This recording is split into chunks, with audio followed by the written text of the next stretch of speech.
Eu chamo agora o Fernando César.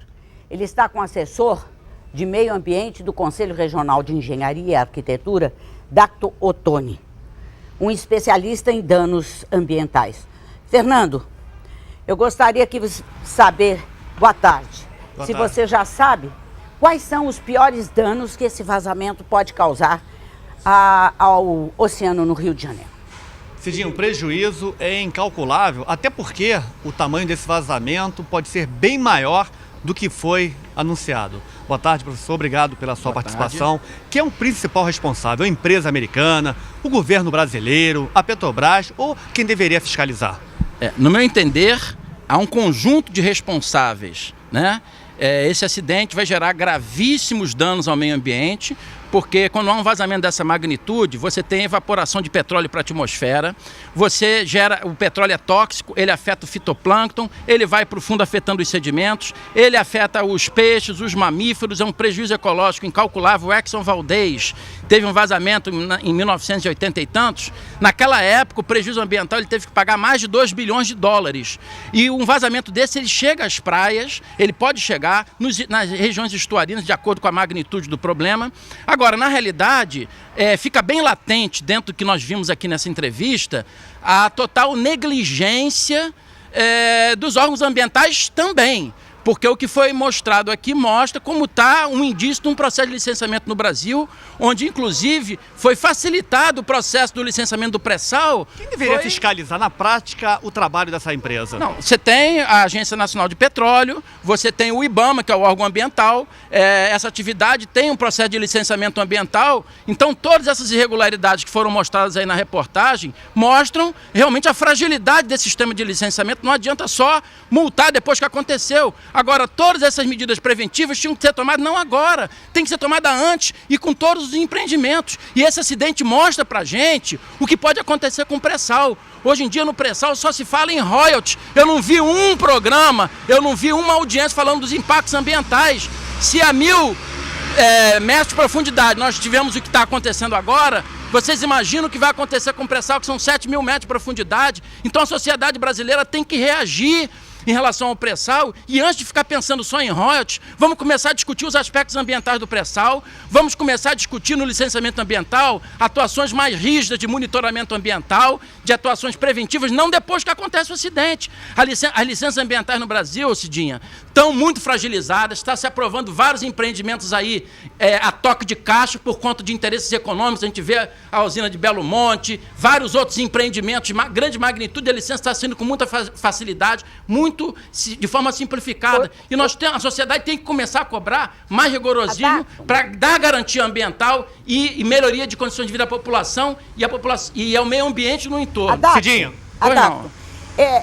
Eu queria que você nos explicasse. Primeiro você disse, afeta o fitoplâncton. Fitoplâncton. Fitoplâncton é uma alga que ele está na base da cadeia alimentar. Ele pega a energia do sol e transforma em biomassa. E ele serve de alimento para todos os animais, todos os seres da cadeia alimentar. Então, quando você tem um acidente desse, o óleo ele fica na superfície da água, ele impede a fotossíntese, ele é tóxico, ele não só mata o fitoplâncton, como ele afeta vários pássaros vão morrer nessa cadeia. O prejuízo ecológico é incalculável. Diz pra gente, Adalto, pois não. Que tipo de animais serão prejudicados imediatamente? Olha, nós sabemos das baleias jubarte, dos golfinhos pintado e golfinho nariz de garrafa, o que mais? Olha só, esses animais que você falou, eles estão no topo da cadeia alimentar. Mas antes deles chegarem, a cadeia alimentar é fitoplâncton, zooplâncton, peixes menores, peixes maiores, todos eles serão afetados. E lá no topo, além dos golfinhos, você tem uma infinidade de pássaros que entram, que vão se alimentar dos peixes, que são severamente afetados. Então, na realidade, o que se precisa agora é você fazer uma auditoria para se ver. Agora, eu acho que nós temos que começar a repensar esse processo de licenciamento ambiental no Brasil, porque o que foi dito aqui nesse programa, dessa quantidade imensa de negligências, equipamentos que estão ultrapassados numa atividade de altíssimo risco, isso é inadmissível, a sociedade brasileira não pode aceitar. Eu acho que nós temos que aproveitar o que aconteceu agora, que foi um acidente gravíssimo, para não se repetir novos acidentes, não só de derramamento de petróleo, como já aconteceu no ano 2000 e outros, mas que a licenciamento ambiental no Brasil possa ser mais rígido, com atividades, inclusive, punitivas prévias, tipo uma Agora, caução Dacto, conta pra com as gente, empresas. quanto tempo essa empresa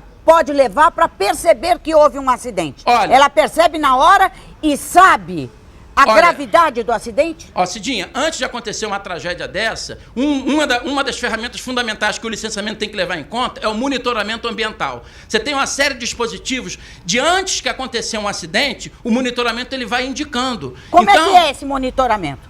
O monitoramento, você pode fazer vários tipos de monitoramento. Você pode, inclusive, fazer monitoramento sensorizado da qualidade da água do mar quando há um vazamento.